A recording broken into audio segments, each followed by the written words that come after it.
Welcome to our final day of the Strobel Sommerdiskurs. It's a great pleasure to briefly introduce to you Major General Thomas Starlinger. He asked me to be very brief, but I, as a historian, can't be brief, as you know.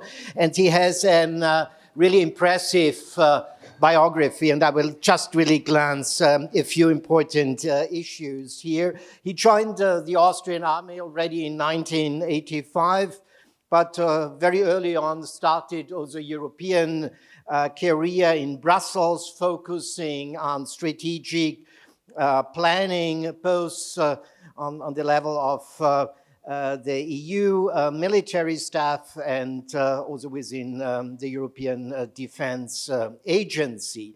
He also was involved in Austrian army business in Carinthia and later on moved back to the multinational joint headquarters.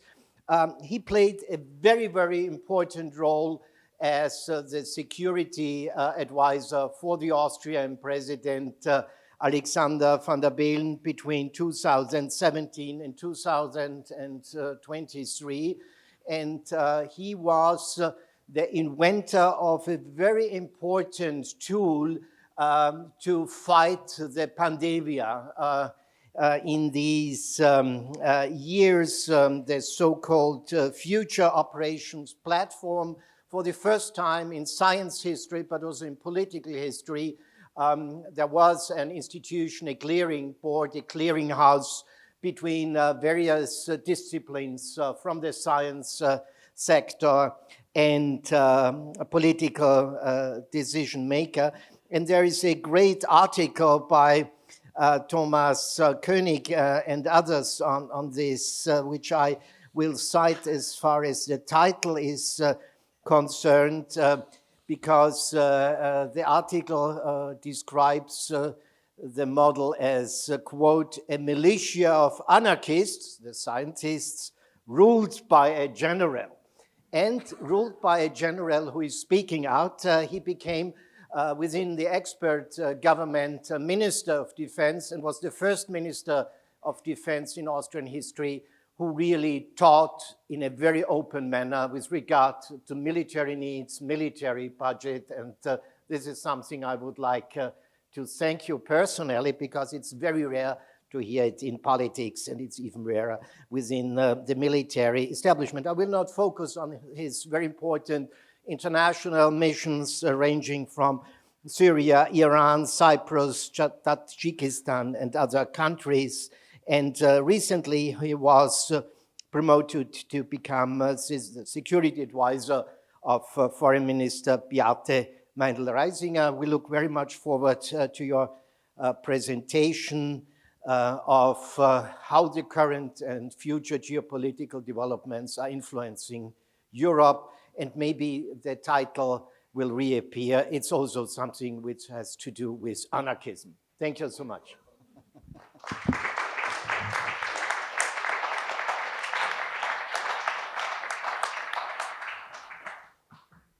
Thank you very much for this short introduction. It's always an issue of how to define this kind of words. I arrived yesterday in Strobel, and I got in touch already with the summer school yesterday in the wine bar, because someone, and of course a stranger arriving in this kind of village, the first question is, what are you doing here? And I said, yes, I will have a presentation at the summer school. I said, yeah, yesterday there was a group of young Australians here. So obviously some of you know where I've been yesterday evening. Coming back, I will have a short keynote, approximately 20 minutes, and then I'm very eager to have an open discussion with you on various topics as you wish. I would like to start with a quote.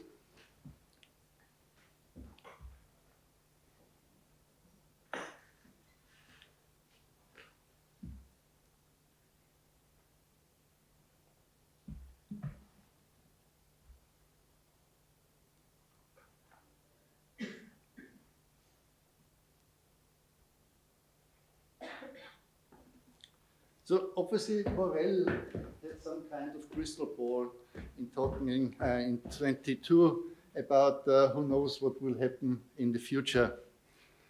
I would not like to follow this too much. So we have three emerging worlds and a fluid international order. Of course, there are a lot of groupings in literature and also in science. I try to keep it simple and put it in three parts. We have the multilateral order, the global West, describing the status quo, seeking to protect and preserve the fundamental principles, and somehow open to reforms. I say somehow open to reforms. When we follow the discussions about these permanent seats in the Security Council, you see the limitations of this openness to reform the current system. The second, the multipolar order, global East, the revisionists, seeking to overthrow what they see as US-led international order and some of the fundamental principles. And they would like to replace it with a power-based multipolar system. And it's not just something which happens in the future. When you follow the current developments on our globe, you see it's already happening. And the third group, a hedging order, the global South, seeking to reform the international system for a more economic development. Of course, they have a lot of natural resources, and they are not interested in taking sides in global competitions. And when you have a look to all the votings in the UN General Assembly, from case to case, you will see those three groupings grouping around various aspects. In addition, we have also megatrends. The first one, from cooperation to competition. The topics are dysfunctional multilateralism and the multipolar disorder, power politics, a paralysis of the United Nations and also its organizations, arms races, nuclear threats, weaponization and independence, war by other means. Something new? Not really.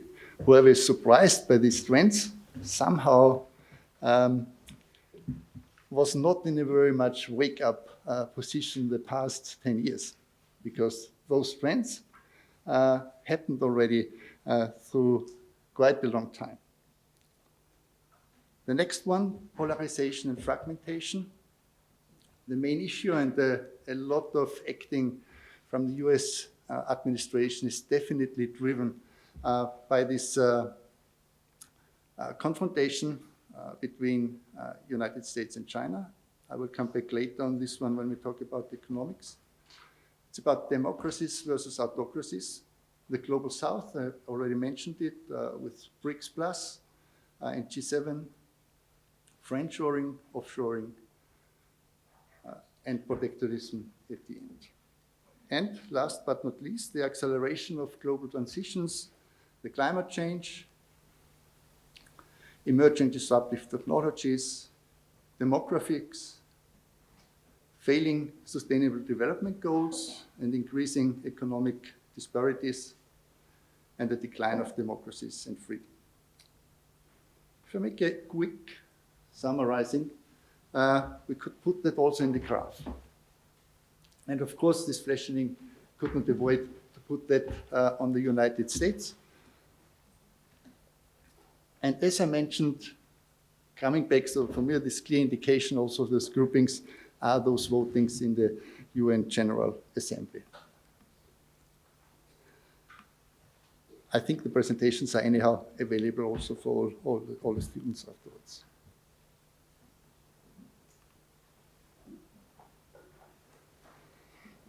Coming to Europe. I'm sure you have already heard this term Ring of Fire. Before I come to the ring, I would like just to focus you on the central part, the Western Balkans. It's still an area of higher instability. And that's also one of the main priorities of the Austrian foreign policy. It's the accession of states of the Western Balkans. And like Albania, Northern Macedonia, just to name some of them, did already a lot of the exercises. And if we are not providing the youth specifically a future, a reachable future, definitely other powers are taking over in this area. When we run through the war in Ukraine, we'll see how long this war is still going on. President Trump has some other, let's say, timely perspective. It's definitely something which has to end. The other one we just saw in the Middle East, the confrontation, the military confrontation between Israel and Iran, with the continuation of the situation in Israel, Gaza Strip, and the West Banks. And the topic, how to achieve a two-state solution, is moving from day to day further to the future than to the present. Continuing, one of the important lines of support blocked by the Houthi rebels in Yemen, and the continuation on the African continent. Also something which is already going on for years and not really with developments for solutions in all of those areas. You definitely have heard about the Sustainable Development Goals.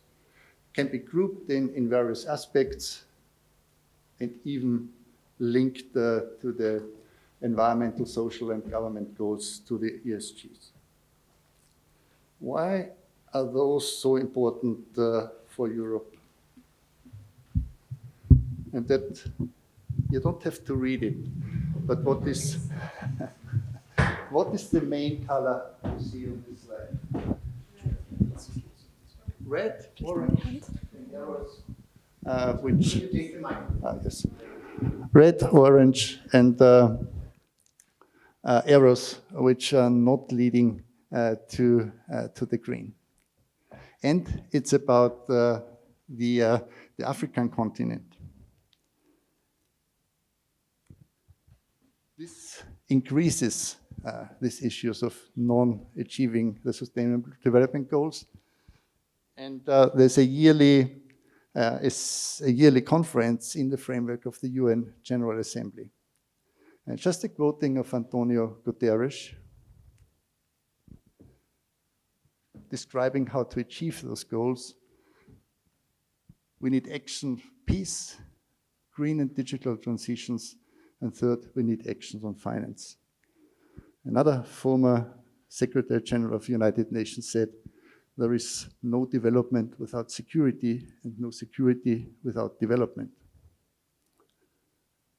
And the third quote, the further away countries from the achieving of those Sustainable Development Goals, the closer it is to crisis. That was a very diplomatic description of crisis. But even the European Union is acting on this one. That's a part of the mission statement or mission letter to the various commission members of the current president, saying that those development goals are a key part of the policy. And that's when we talk about this situation, very often in the current discussions in Europe, it's mainly about the war in Ukraine, forgetting that this might be even a bigger threat for the future of Europe in terms of not achieving the Sustainable Development Goals. Economy.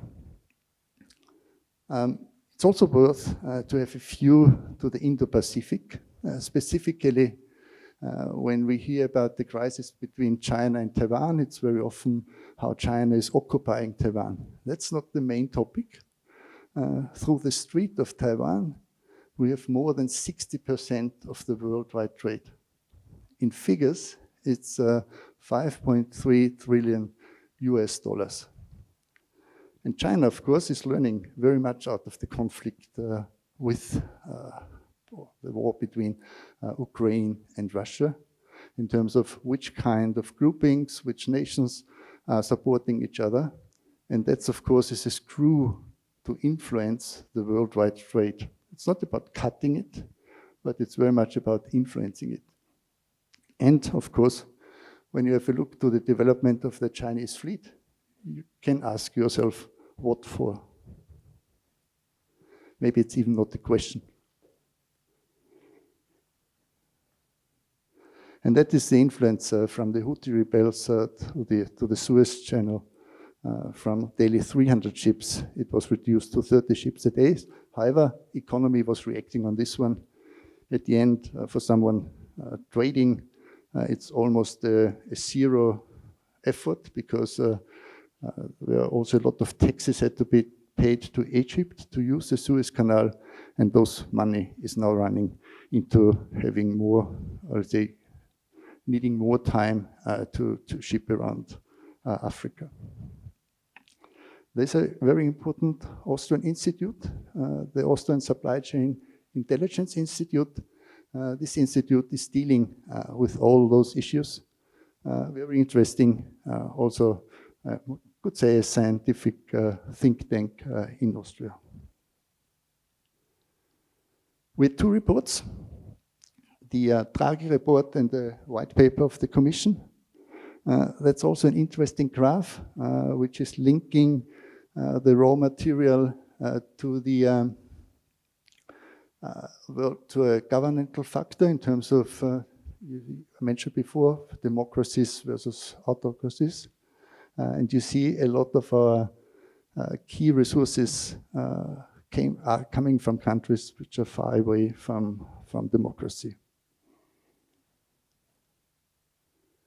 And in linking those, that's the situation Europe is facing, very much again linking it to the first statement of Powell.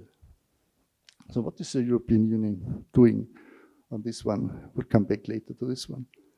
Another one is, where is economy moving? And that's quite an interesting graph. You see it here, it was in China, moved towards the west, moving backwards. And there's a evaluation of the Boston Consulting Group saying that in the next 10 years, it's about 1,000 billion, oops, that was too fast, which is the trade increasing in the Indo-Pacific. So the worldwide focus on economic development, also a message for Europe, is not in Europe. The future in terms of economic development is definitely in the Indo-Pacific. There's another influencing factor. It's the age of the tech giants. Bring the example on satellites. We have around 53,000 satellites in the orbit. 5,500 are already run by Elon Musk. And his plan is, within the next 15 years, to have 50,000 satellites. And just to bring you this picture, if he has a plan, you might be sure that he's going to do it. And that means, of course, a major influence in terms also information flow and influencing societies. The good news, 97% of the information between the continents runs via deep sea cables around Europe. However, they are primarily maintained by Russian companies.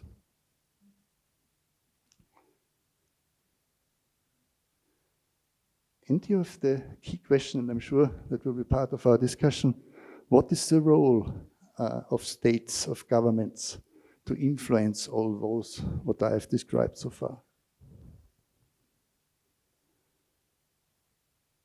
Another element, demographic developments. For the EU population, until 2100, reduced by 7%. And until 2050, less than 2 workforce per retired people. There are already strategies on the level of the European Union, toolbox related to the areas of parents, youth, older persons, and migration. There are always plans in Europe. The big question is, how are they implemented by the member states? What are the consequences? We have a racing strategic power struggle between the United States and China. Institutions like United Nations, affiliated organizations have lost their global efficiency and effectivity for conflict prevention and specifically conflict solution. Organizations like the BRICS raise as a counterbalance. They represent already 50% of the world populations and 1/3 of the global GDP. A new military alliance in the East, the Shanghai Cooperation, interesting the role of Turkey. They are not member of this organization, but official observer in this kind of military organization. That's something we experience now day by day. The climate actions are experiencing a decline in collapses, hardly to be achievable in the time frames we know. The global south becomes more and more self-confident, but at the same time slipping into autocratic systems. The technological area will become overwhelming and difficult to regulate.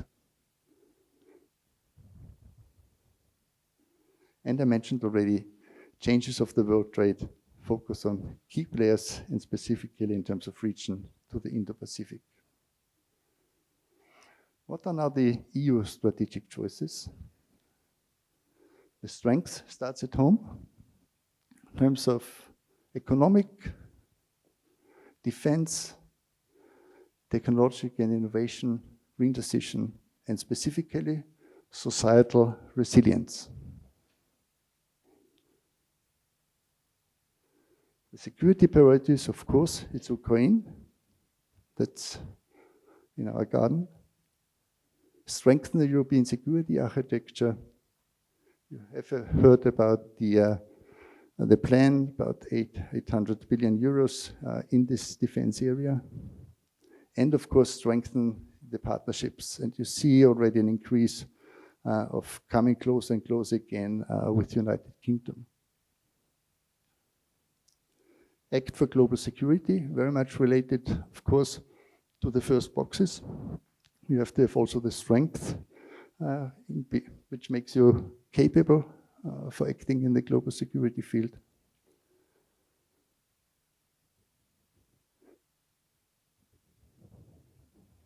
And last but not least, invest in global reforms. And one of the main topics for me is definitely to become partner of choice of the Global South. That definitely needs still a change of mindset also in politics.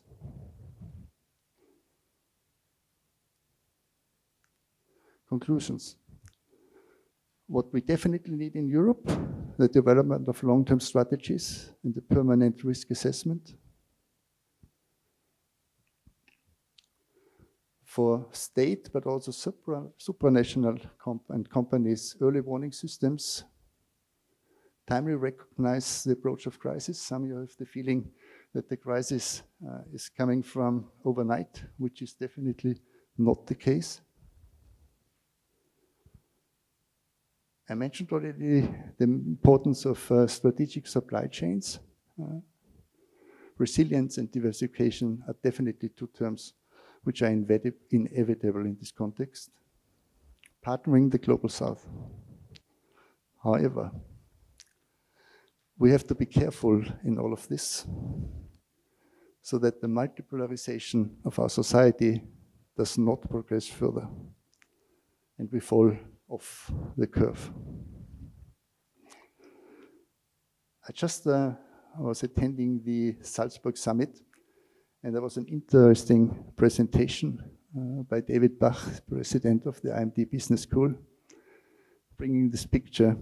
The alarm has gone off, but Europe didn't get out of bed. And that should be the starting point of our discussions, and I'm open for any questions you have. Thanks a lot for your attention.